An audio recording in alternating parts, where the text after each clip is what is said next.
Today we want to use for our title, The Journey of the Disciple. Journey of the Disciple.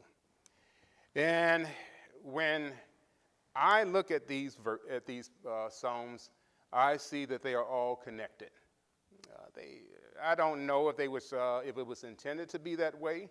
I'm starting to be convinced that perhaps they were intended to share the journey of one who was moving, who was moving in their spiritual journey, their spiritual life, and that person was David.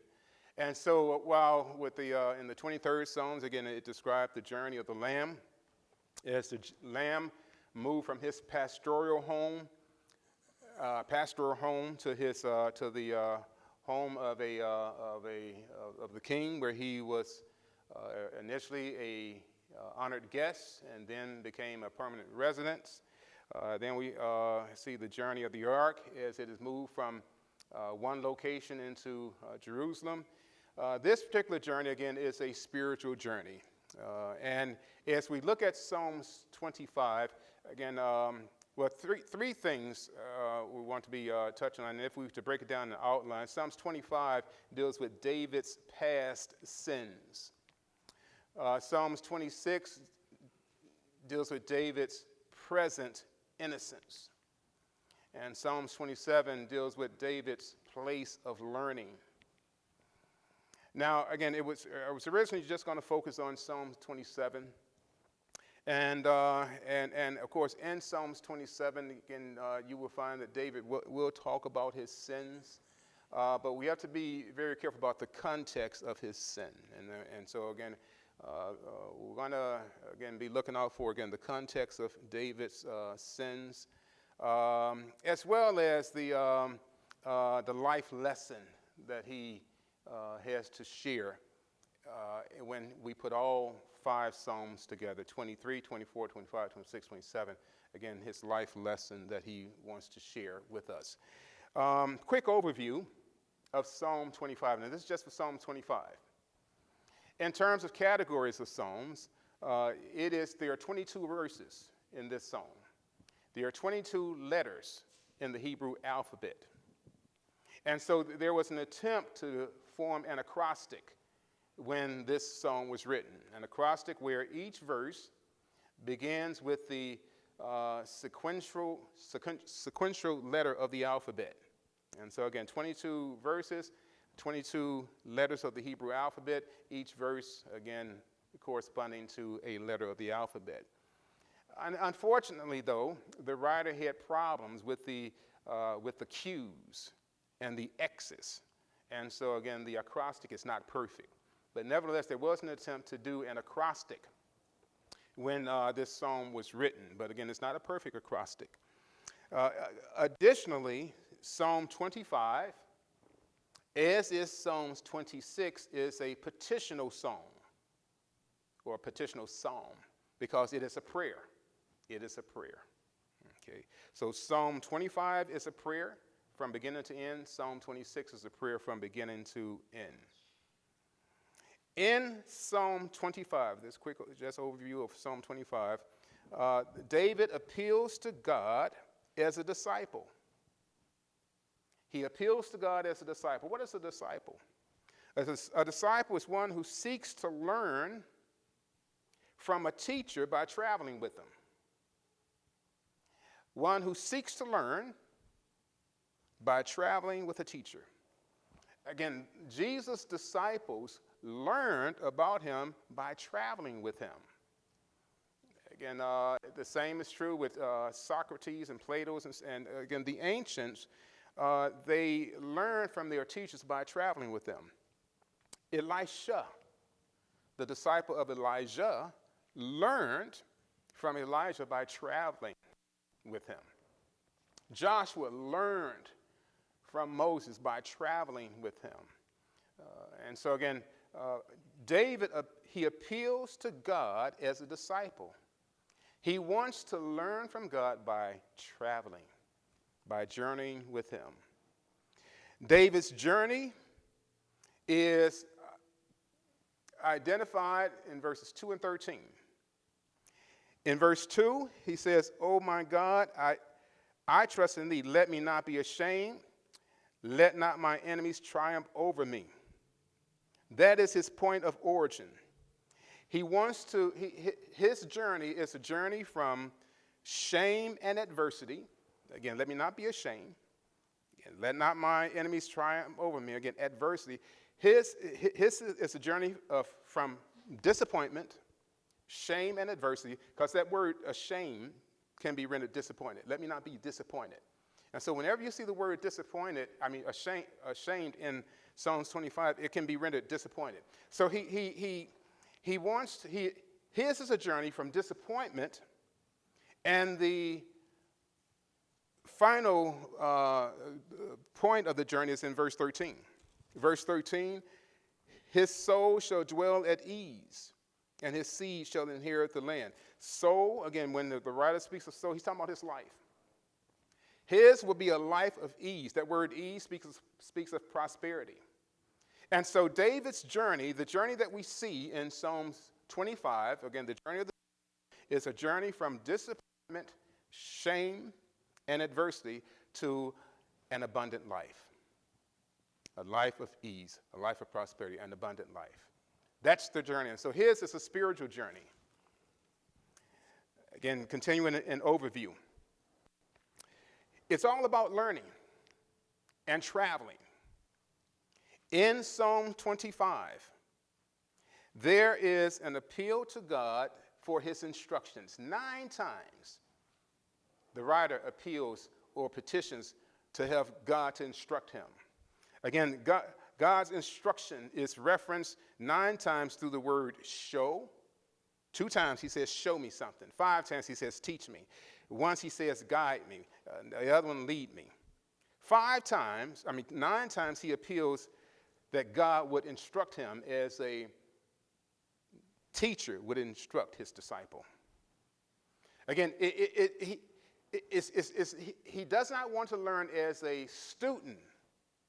He wants to learn as a disciple. Why? Again, because the disciple traveled with his master. He traveled with his teacher. And so, again, there is the reference to one who is on the journey. 11 times, 6 times, again, there's a reference to the journey. Or 6 times he refers to God's path, God's road. And so the words that you need to look out for, he speaks of God's way, show me your way. He speaks of God's path. Again, he knows that God is traveling from one place to the other. He wants to know, again, God's road, or the road that he would travel. He also understands that it is in order to be taught by God, in order to learn from God, in order to follow him, he has to know his word. And so 5 times in Psalms 25, he references God's word. The terms that he uses to describe God's word. 5 times, again, he uses the word covenant, testimony, truth, and judgment. And so the entirety of the psalm is about one who seeks to be a disciple, one who seeks to travel with his master as a disciple, again, travels with his teacher. Now, Psalms 25 is a continuation. Again, when I look at this, I see Psalms 25 as a continuation of Psalm 24. It's the sequel to the earlier movie. In the earlier movie, in the earlier psalm, the ark was traveling from point A to B. And David desired to be part of the procession that would accompany the ark. But there's a problem. Again, in order to accompany the ark, you had to meet certain qualifications. Again, his desire, and let me go back. It is not just his desire to accompany the ark on this journey. He wants to dwell with the ark. Again, in Psalms 23, Surely goodness and mercy shall follow me all the days of my life, and I will dwell in the house of the Lord forever. And so he wants to dwell permanently, again, where the ark is. But in order to get there, you got to go with the ark. But there's a problem. And so if you remember Psalms 24, go back to Psalms 24. In Psalms 24, verse 4, everybody can't make that journey with the ark. Everybody can't be in the presence of the ark. Again, there are qualifications. There are, again, standards. And the qualifications, he that hath clean hands. Again, 24, verse 4. Who can accompany the ark? Who can go up to God's holy hill? He that hath clean hands, a pure heart, that is one who does the right things for the right reason, who has not lifted up his soul unto vanity.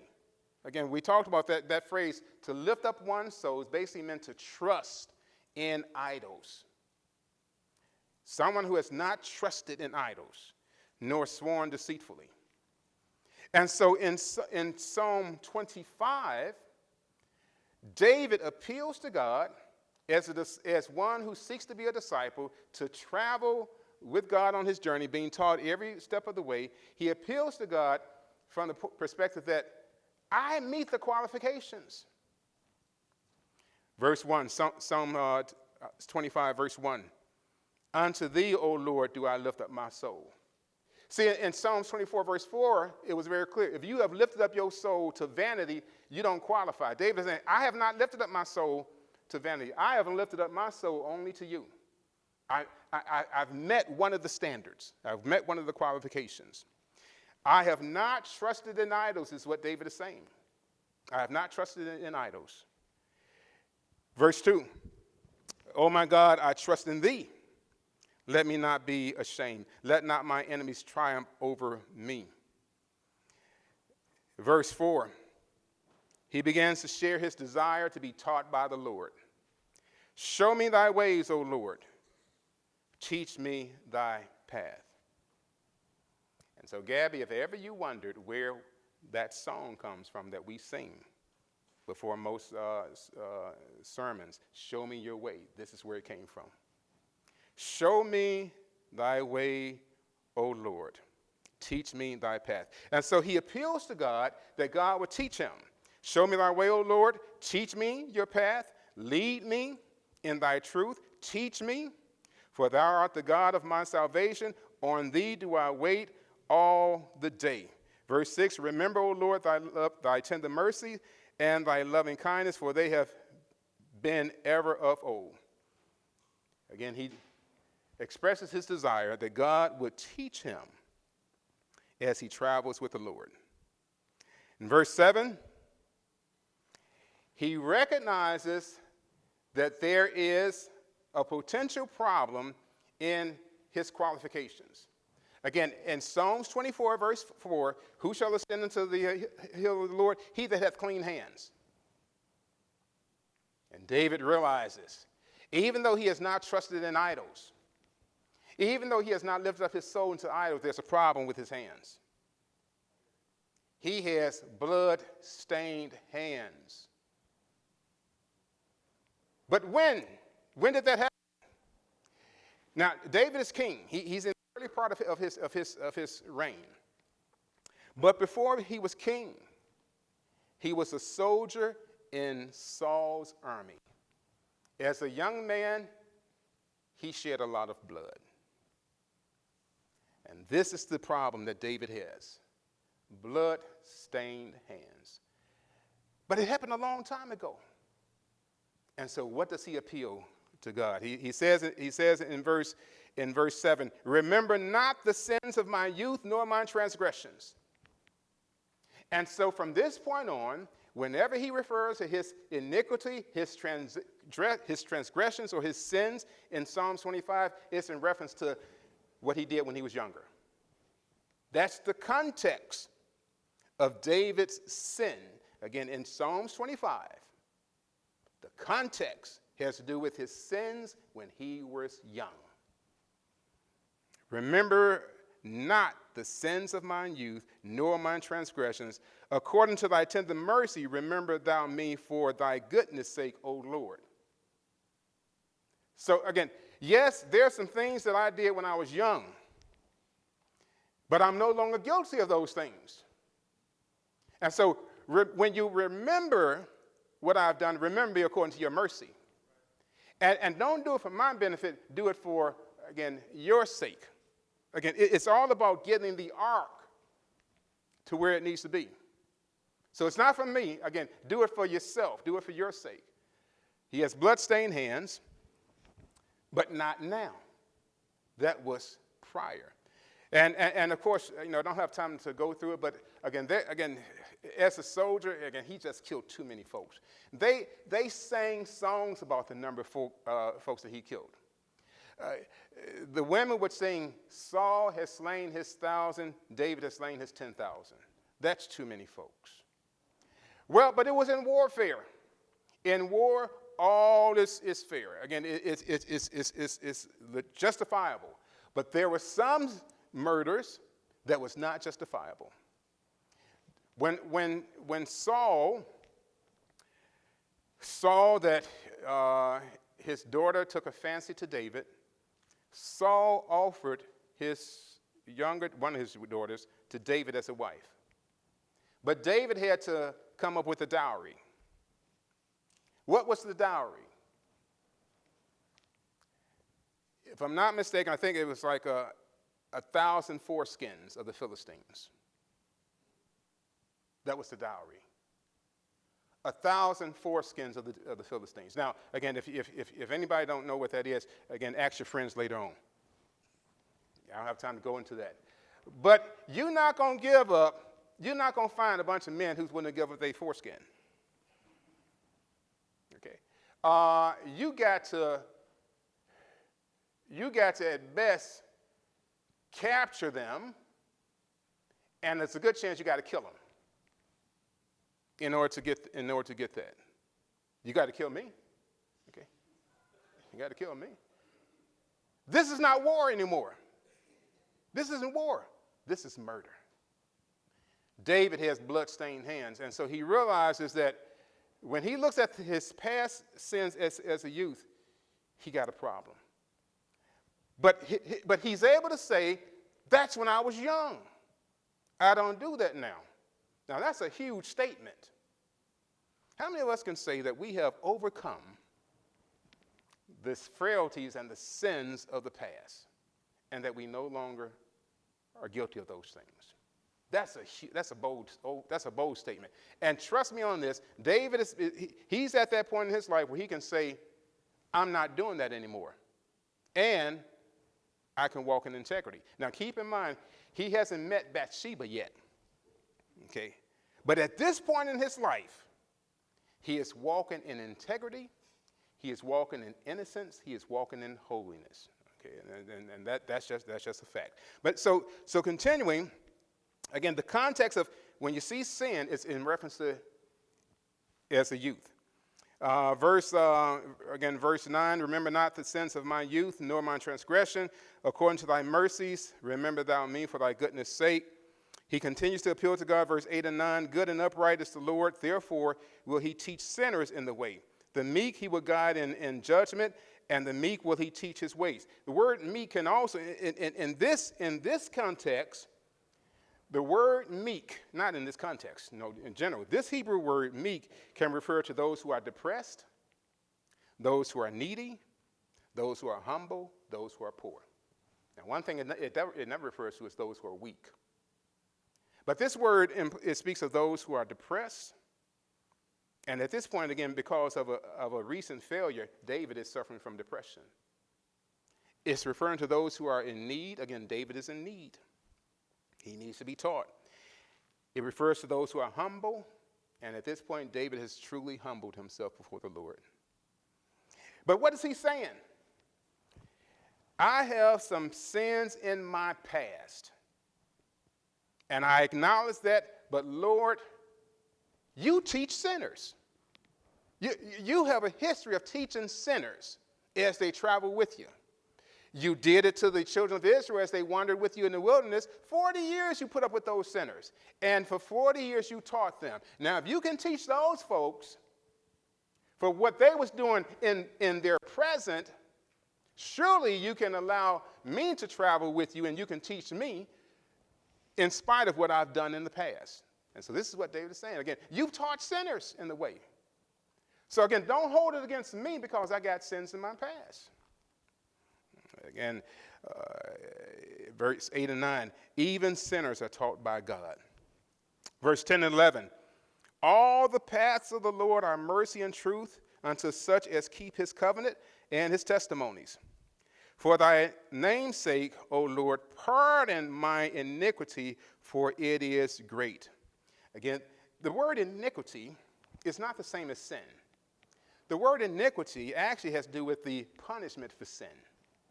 He's saying, my punishment for my sins is great. Again, what is the sin? Bloodshed, blood-stained hands. And because of the blood-stained hands of the past, I'm paying a huge penalty. And David continued to pay that penalty. Throughout his life, again, he had to pay the price for the blood-stained hands. But again, his appeal to God is pardon. Pardon my iniquity. And you got to pardon it. Don't ask me to pay for it. I can't pay for it. It's too great. The price to atone for my iniquity is too great. I need you to just give me a pardon. I beg your pardon, is what he's saying. In verse 12, he continues, what man is he that feareth the Lord? Him shall he teach in the way. Him shall he teach in the way that he choose. His soul shall dwell at ease, and his seed shall inherit the land. Verse 14. The secret of the Lord is with them that fear him, and he will show him his covenant. Again, he begins to talk about, those that fear the Lord. And what David is basically saying that in spite of the sins of the past, in spite of the multitude of blood that I have shed, I fear you. Again, he starts off in verse 12. Who is the man that feareth the Lord? Him shall he teach in the way. In verse 14, the secret of the Lord is with them that fear him. And so again, it's like, David knows a few things. You are committed to teaching those who fear you, not just those who are holy, perfect, and righteous. You have a history, you have a reputation of teaching those who fear you. I got some sin in my past, but the one thing that cannot be denied, I fear you.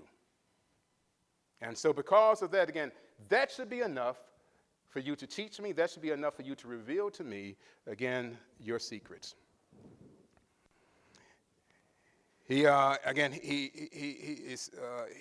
says again, who is the man that fears the Lord? Verse 14, the secret of the Lord is with him that fear him, and he will show them his covenant. What David basically is sharing, the other thing he's sharing this is that his heart is fixed on God. My heart is fixed on you.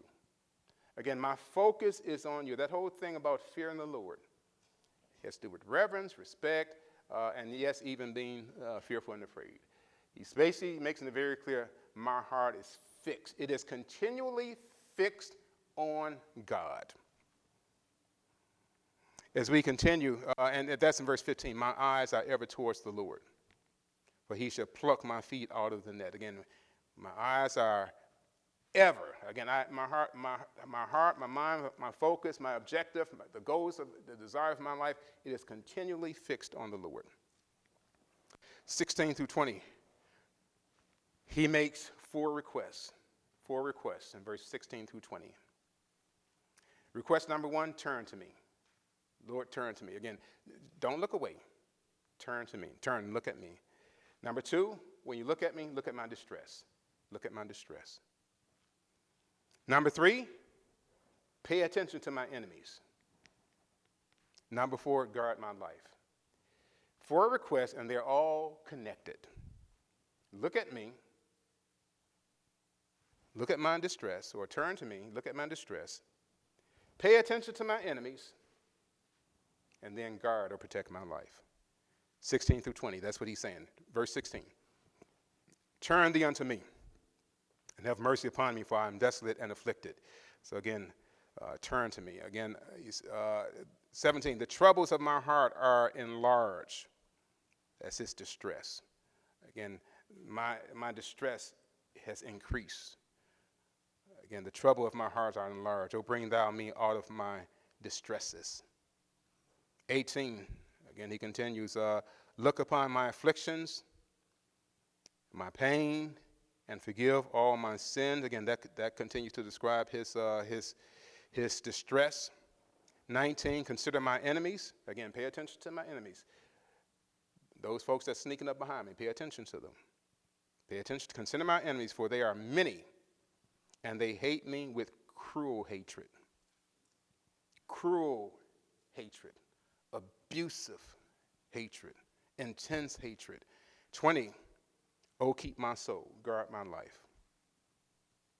Oh, keep my soul and deliver me. Earlier, his petition was, don't let me be ashamed. Don't let me be disappointed. Don't, again, let me, be filled or always having to face adversity. And let me not be ashamed.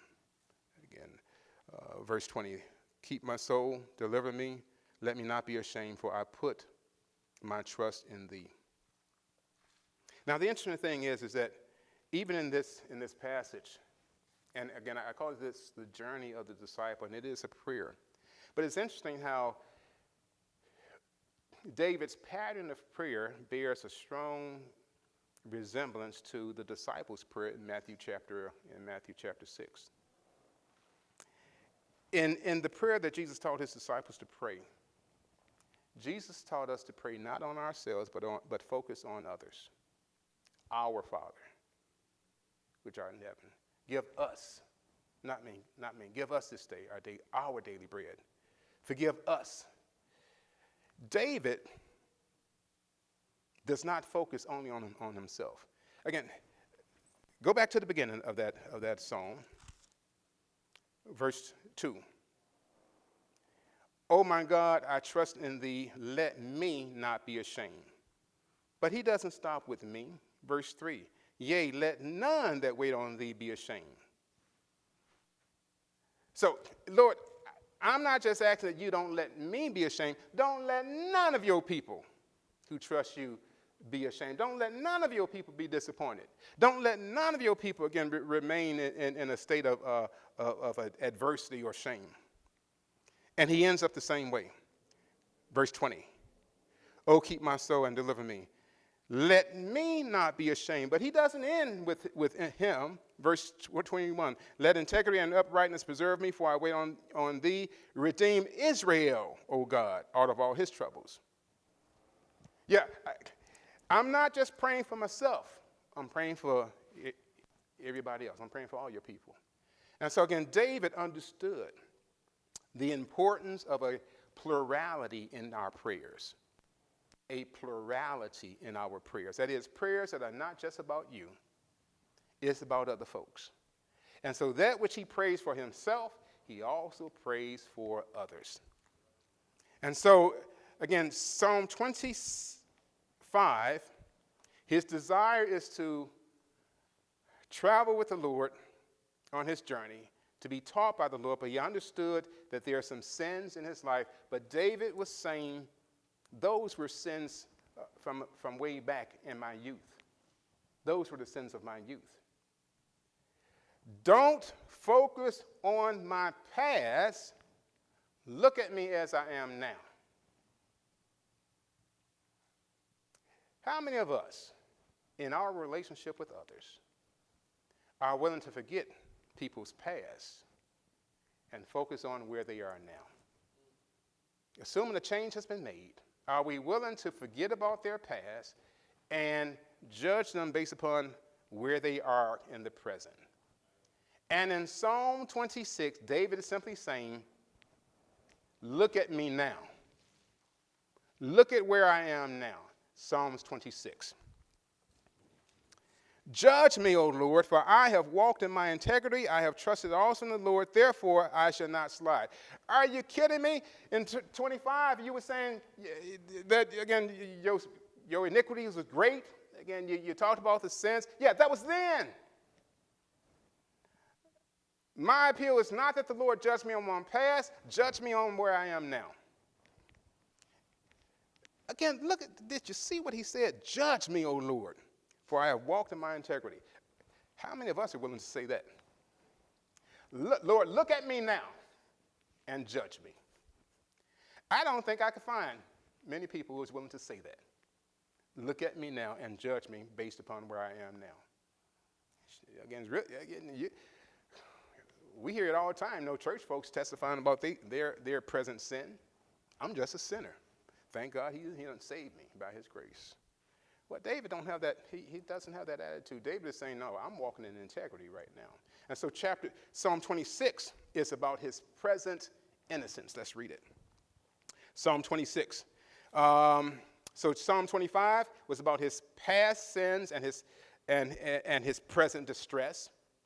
But Psalm 26 is about his present innocence. Judge me, O Lord, for I have walked in my integrity. I have trusted also in the Lord.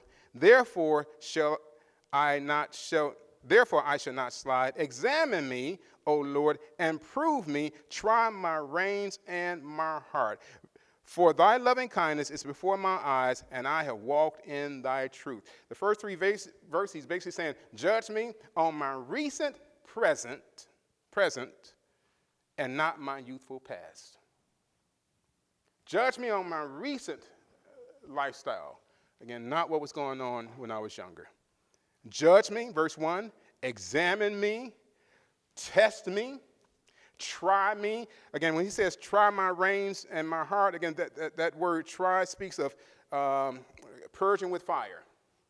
Put me in the fire. Again, try me. Try my reins. Again, talking about, again, the very core of his heart. And so, again, as he petitions the Lord regarding his present, again, judge me on what you see now, not on my recent past. Verse 4 and 5. I have not sat with vain persons. So, again, if you look at my recent past, I have not sat with vain persons, neither will I go in with dissemblers. I have hated the congregation of evildoers, and will not sit with the wicked. Blessed is the man that walketh not in the counsel of the ungodly, nor stand in the way of sinners, nor sit in the seat of the scornful. David said, "No, I don't do that anymore, if I've ever done it." And the truth of the matter is, there's no indication that David ever did that. Again, the sins of his youth had to do with bloodshed. When he speaks of, in verse 4, vain persons, there are two connotations to vain persons. And so, Isaiah, if anybody ever asks you, what does vain person mean, in Psalms 26, verse 4, there are two connotations to vain persons. Number one, idolaters, those who worship idols. Number two, liars. So when he says vain person, he's talking about those who live falsely and those who worship idols. And the truth of the matter is, the two go hand in hand. If you're worshiping idols, you're living falsely. Okay. Take a look at Psalm 31, verse 6. Again, this kind of piggybacks on that whole thing about lying people. Psalms 31, verse 6. He says this, I have hated them that regard lying vanities, but I trust in the Lord. Again, lying vanities there, again, has to do with false idols. False idols. Again, anyone who tells you that you can trust in something other than God, it's a lie. And that which they are lying to you about is a vain thing. And again, his attitude is very harsh. Again, David despises certain type of folks. I guess we can say that he was not a Christian, because he hated sinners. Well, not all sinners, but there are certain folks he just hated. Take a look at Psalm 139:21. Psalm 139, verse 21. Psalm 139, verse 21.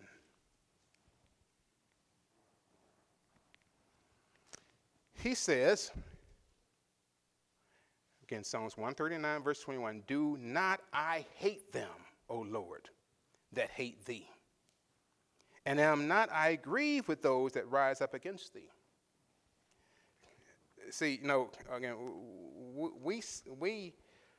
we quote the song, which is not in the Bible, that says, hate the sin but love the sinner.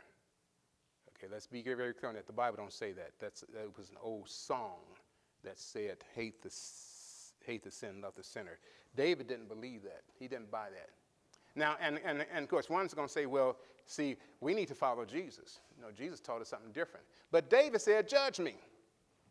Judge me on my present attitude.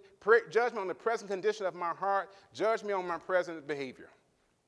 And as you look at me, as you examine me, as you test me, as you try me, as you judge me, I want you to understand this. There's some folks I hate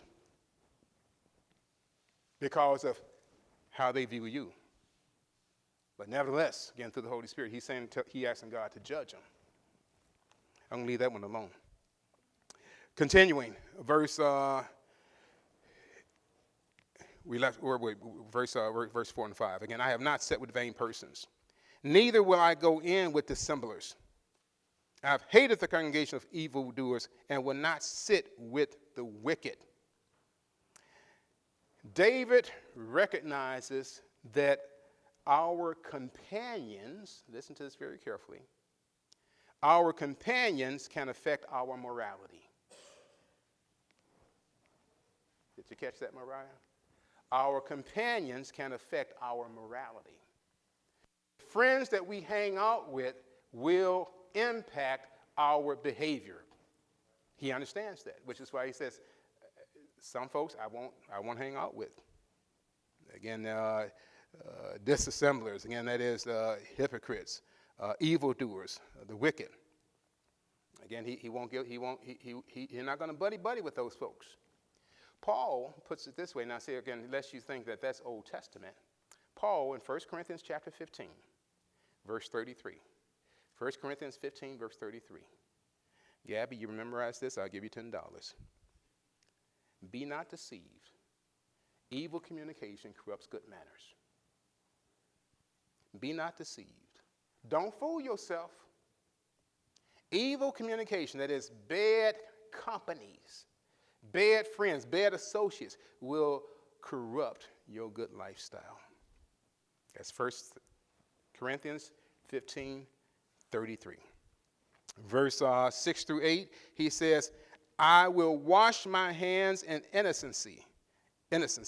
I will, again, yes, I know I got some blood on my hand, but I'm washing them. I'm ready to wash my hands. I will wash my hands in innocency.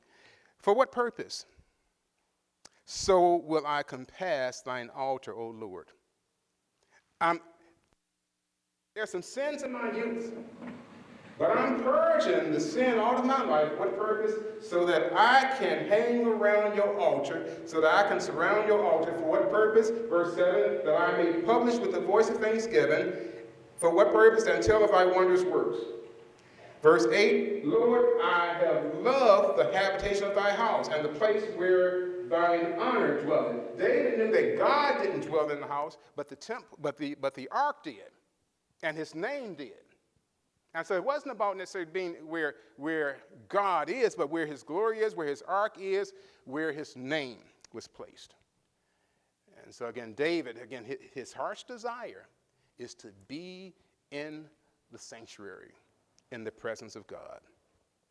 And so as he continues, again, he shares his desire to dwell before the altar. Again, for what purpose? For praise. Again, verse 7, that I may publish with the voice of thanksgiving. He wants to praise God and tell of thy wondrous works. Again, he wants to be in God's temple. He wants to be before God's altar so that he can praise and worship him. 9, 10, and 11. 9, 10, and 11. Remember Uriah, when he touched that ark, he got killed. God had already said in the book of Exodus And he showed in the book of Leviticus and the book of Numbers that if you stand in my presence to minister before me and your life is not right, I'll kill you. I'll kill you. Again, he told the high priest, you come up in my presence and you're not dressed right and I'm seeing some junk I'm not supposed to be seeing, I'm going to kill you. Aaron's sons, again, offering incense before the Lord, and they didn't do it right, God killed them. Uriah, again, trying to accompany the ark, trying to steady the ark so they don't fall on the ground, reached out and touched it to steady it, God killed them. David knows, I serve a God who will kill folks. They may be doing the right thing for the wrong reason, he'll kill them. They may be doing the wrong thing for the right reason, he'll kill them. Clean hands, clean heart. You got to do the right thing for the right reason. And so David, he says in verse 9, gather not my soul with sinners, nor my life with bloody men. Don't kill me. I'm trying to do your work. I'm trying to worship you. I want to be in your, don't kill me. Gather not my soul with sinners, nor my life with bloody men, in whose hands is mischief, and their right hand is full of bribes. But as for me, I will walk in my integrity, redeem me, and be merciful unto me. So when I come before your presence, I'm coming in my integrity, I'm coming in my innocence. I want you to redeem my life. I want you to be merciful unto me. And with that, it's as if he gets an assurance from the Lord that you can come. And so in verse 12, he says, my foot standeth in an even place. In the congregation will I bless the Lord. He stands safely and secure in the sacred assembly before God in worship and praise. And why? Again, because his life is right. Again, he's been accepted by God. And so there in the presence of God, there in the safety of God's sanctuary and the safety of God's assembly, we move on into Psalm 27, which is a continuation from Psalm 26. Again, in verse 12, he talks about how he stands safe and secure. Again, he's standing on an even place. Again, his life is balanced. He's on an even place. There's no danger there. And so that same safety he describes in Psalms 27, verses 1, 2, and 3. In Psalms 27, verses 1, 2, and 3, there's a more detailed description of David being safe in God's altar. As we look at Psalms 27, David, he alludes to 7, count them, 7 common fears. Again, there are certain fears that most people have in common. And David deals with the 7 greatest, most universal fears of men. And in the midst of those fears, it's like they all disappear when he's before God. No matter which one of those fears may be on the outside waiting for him, in God's temple, in God's sanctuary, he's safe. And so what are the fears? What are the fears? Fear number 1, verse 1, the Lord is my light. So what's the fear? Darkness. Perhaps the most universal fear of man is darkness. Now, we don't know too much about that. Why? Because it is rare when we find ourselves in complete darkness. But again, go out into some rural area where there's no street lights, and it's a cloudy, overcast day, and there's no moon out. You're gonna find out what darkness is. Again, walking from point A to point B, where animals are about and so forth, you would know what fear is. The fear of darkness is the most universal fear that we all share. And so verse 1, he alludes to the fear of darkness. In verse 1, the last part of verse 1, the Lord is the strength of my life. The strength of my life. I really need strength, again, when I am facing a stronger adversary. And so the second great universal fear, a stronger adversary. I don't mean no harm, Timothy, but I'm not afraid of you. Timothy can threaten me all he wants to. I'm not afraid of him because he's not a strong adversary. Now, Tommy, on the other hand, we got some fear going on. Okay, so we're afraid of a stronger adversary. Number 3, when the wicked, even my enemies, and my foes came upon me to eat of my flesh, they stumbled and failed. Again, the third common fear: wicked men. Wicked men. The fourth common fear: though a host should encamp against me, my heart shall not fear. Though war should rise against me, in this will I be confident. The fourth greatest fear, especially in that time, was warfare. Again, let some other nation rise up against you.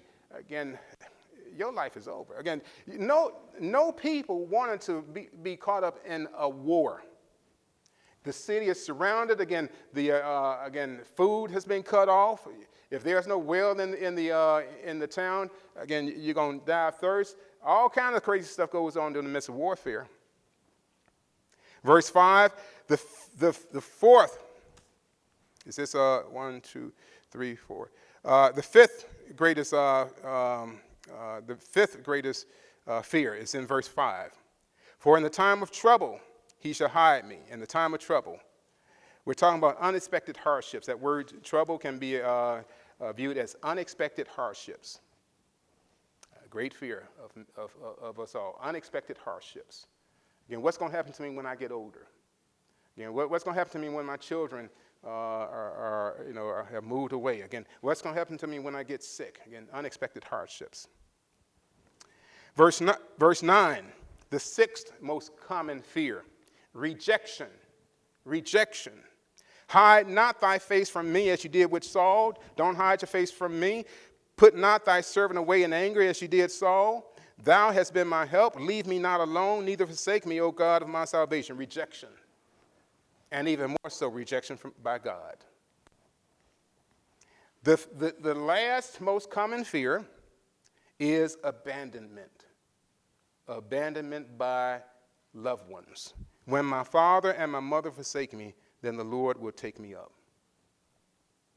7 fears, 7 common fears that he addresses.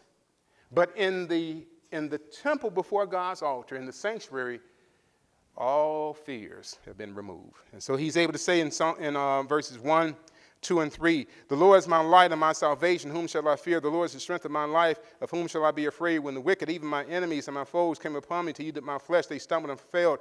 Though a host should encamp against me, my heart shall not fear. Though war should rise against me, in this will I be confident. Why? Because I'm safe at the altar. In verse 4, he has achieved the desire of his heart. What was the desire of his heart? Again, to be able to learn from the Lord, to be able to inquire of the Lord. And so in verse 1, one thing about the desire of the Lord, I'm not looking for light in darkness. I'm not looking for strength during adversity. I'm not looking for deliverance from evil men. One thing have I desired of the Lord. Again, it's not victory during the time of warfare. One thing have I desired of the Lord. Why? Because when I'm before his presence, all those other things disappear. So one thing have I desired of the Lord, that will I seek after, that I may dwell in the house of the Lord all the days of my life, to behold the beauty of the Lord, and to inquire in his temple. To inquire in his temple. 1 Chronicles, we saw it last week, 1 Chronicles chapter 13, verse 3. In the days of Saul, they didn't inquire of the Lord. There's a new king in town. And David wants to inquire of the Lord all the time. Verse 9 and 10. I'm sorry, I went too far. Verse 5, okay. In the time of trouble he shall hide me. In his pavilion, in the secret of his tabernacle shall he hide me. He shall set me upon a rock. And now shall my head be lifted up above my enemies round about me. Therefore, again, so notice again, all the troubles, all the fears that I could possibly experience, they're not a problem anymore. Again, all that stuff has been done away with. Therefore, since I'm here in the temple, since I'm here before the altar, since I'm here in God's sanctuary, I'm not distracted by those things. The cares of the world, the distraction of the world, the concerns of the world, they don't bother me. Again, it's about inquiring of the Lord, and I will offer, verse 6, I will offer in his tabernacle sacrifices of joy. I will sing, yea, I will sing praises unto the Lord. Hear, O Lord, when I cry. Again, now he's able to pray. So it's not just about inquiring of the Lord. It's not just about learning. It's not just about offering sacrifices and praises. Again, he can also petition the Lord and have his prayers heard. Hear, O Lord, when I cry with my voice. Have mercy upon me and answer me. And so again, there in the tabernacle, all the distractions of the world, all the concerns of the world, they disappear.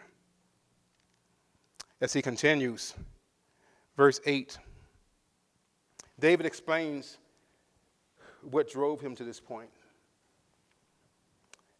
When thou saidest, seek ye my face, my heart said unto thee, thy face, Lord, will I seek. David shares with us what motivated him to want to move the ark from point A to Jerusalem in the first place. It wasn't his ideal. He felt led by God to move the ark. He felt led by God to seek his face.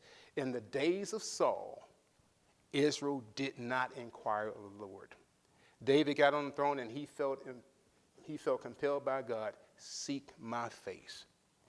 Do you want to prosper as a king? Seek my face. And so from that point on, David, he sought a way and a means to bring the altar or to bring the ark into the city.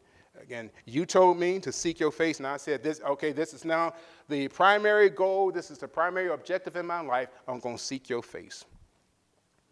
Verse 9 and 10, he asked and he trusted God would not forsake him as he did Saul. And we talked about that again, the fear of rejection. Hide not thy face far from me. Put not thy servant away in anger.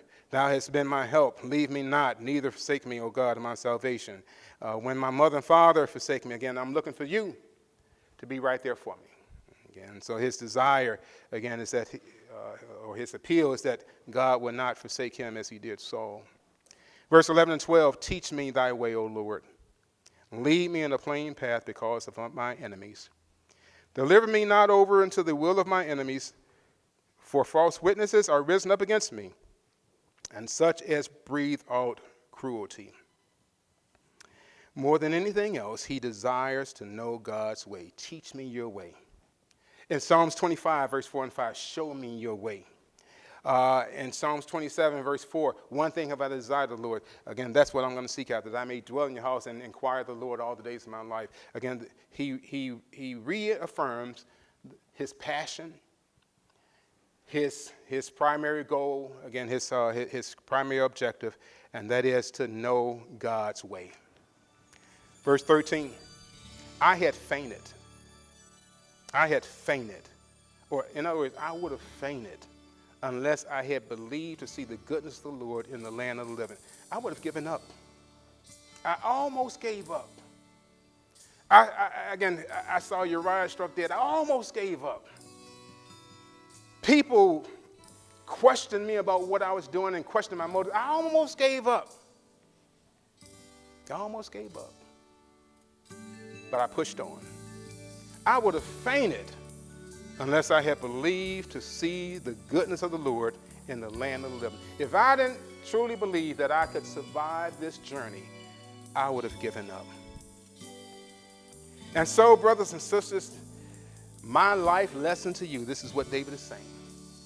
Children of Israel, my life lessons to you, this is what David is saying. Saints that are to come in the latter days, this is my lesson, my life lessons to you. When God places something on your heart, that don't mean that there won't be any problems. When God calls you to do something, that don't mean that there won't be any challenges. When God puts it in your heart to do something for his name's sake, that don't mean that it's going to be smooth sailing. There's going to be some obstacles on the way. There's going to be some challenges on the way. There's going to be some setbacks along the way. You're going to stumble along the way, but my life lesson is this. Wait on the Lord. Be of good courage, and he shall strengthen thine heart.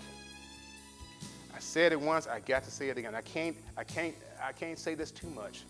Wait, I say, on the Lord. David's life lesson. As we examine Psalms 23, 24, 25, 26, 27.